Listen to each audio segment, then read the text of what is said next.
But first, before we get to that, I have to fire up these BetQL computers. Are you guys ready? Yeah. Oh, yeah.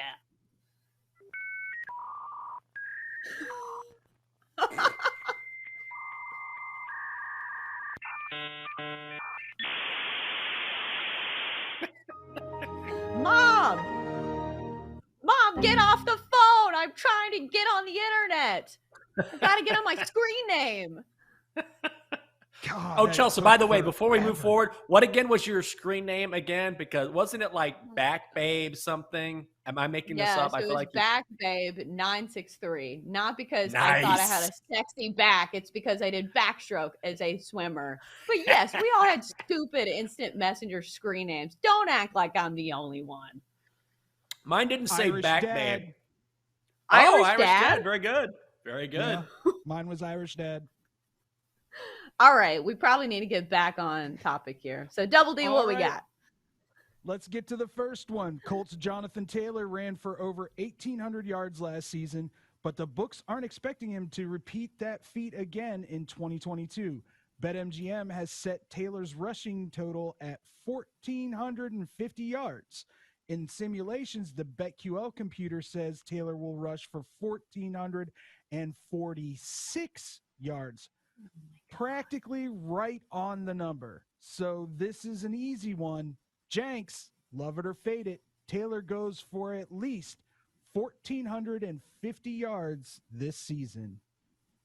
I love it. I love Jonathan Taylor. I love the way he runs. I think he's only going to get better. And you know, in the NFL, you sort of have a finite limit in your career before you start hitting your down slide. We saw that, or we've seen that with Ezekiel Elliott and a lot of running backs. You have a few years where you're great, and then just the physicality of the game starts to take you out. But right now, Jonathan Taylor is a young guy who is physical. He's explosive. And honestly, I think that having Matt Ryan in that lineup will provide more of a threat that sort of opens up lanes for Jonathan Taylor.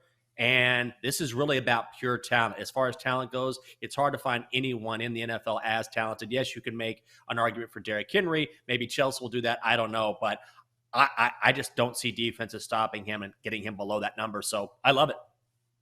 Yeah, he had 1,800 yards rushing last season.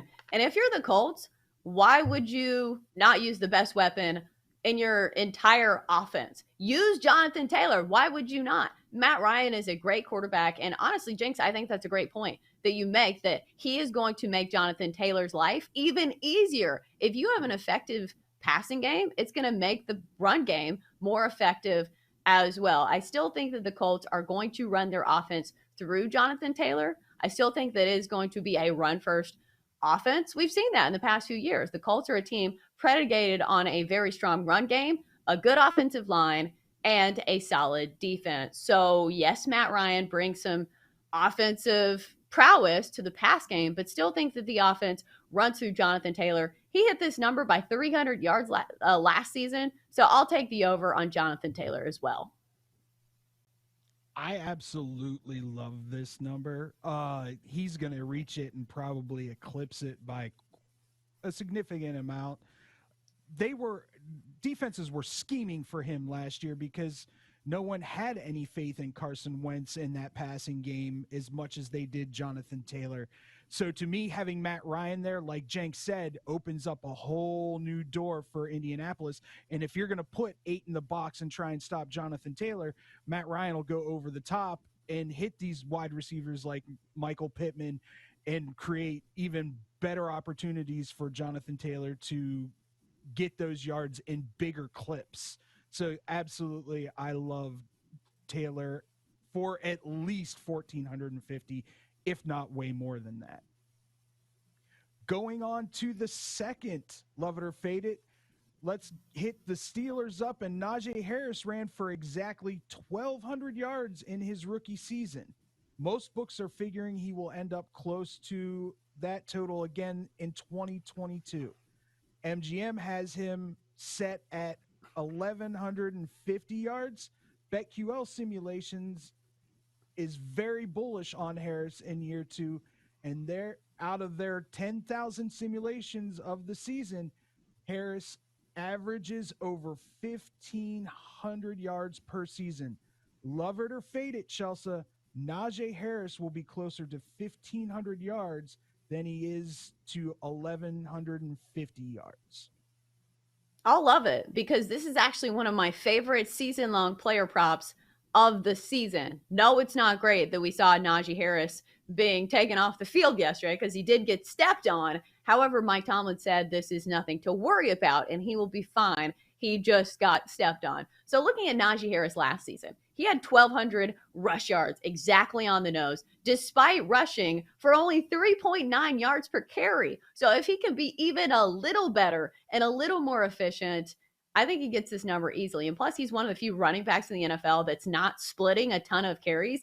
I believe he got almost 75% of the snaps as running back last season for the Steelers. And also a team that now has a new quarterback coming into the fold who's probably not going to throw as much as Ben Roethlisberger, because as pedestrian as this offense was last season, Big Ben was throwing it, 40 times a game? I was somebody who was constantly taking his over attempts because it was an offense that threw the ball a lot. So I think more of the offense is going to be run through Najee Harris and the run game this season. So I love the over here. I think that they are more willing to trust Najee Harris than they are Kenny Pickett or Mitch Trubisky. Love the over here.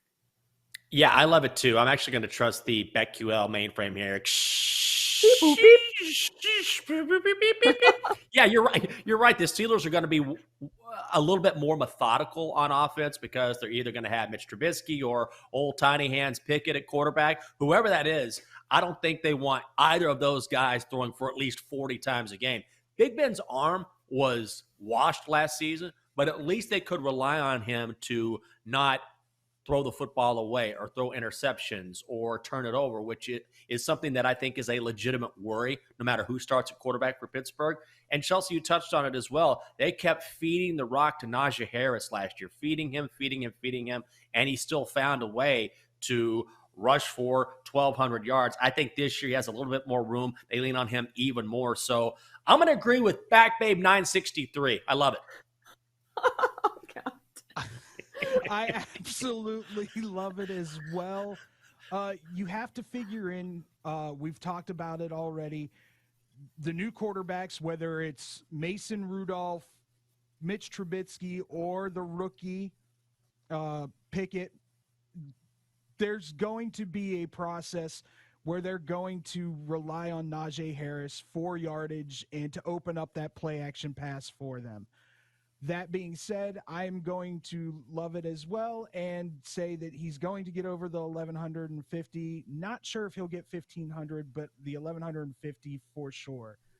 All right, we have about 3 minutes left. Let's get to the third one very quickly. Cleveland's Nick Chubb ran for over 1,200 yards in just 14 games last season. BetQL simulation has him right at that number in 17 games in 2022. The computer says Chubb will rush for 1,212 yards.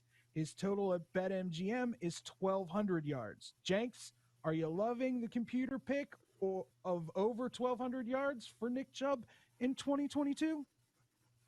I'm actually going to fade it for a couple reasons. Number one, defenses early on will be primed to focus on him and say, all right, Jacoby Brissett, you beat us instead. You beat us with your arm. We're not going to let Nick Chubb beat us. Also, I think the addition of Amari Cooper means once Deshaun Watson returns, if he does return, and I think he will once the NFL settles that issue with the NFLPA, then maybe it opens up more opportunities in the passing game. And more than anything, I just don't like betting on anything Browns. I'm not bullish on the Browns on anything, so I'm going to fade this.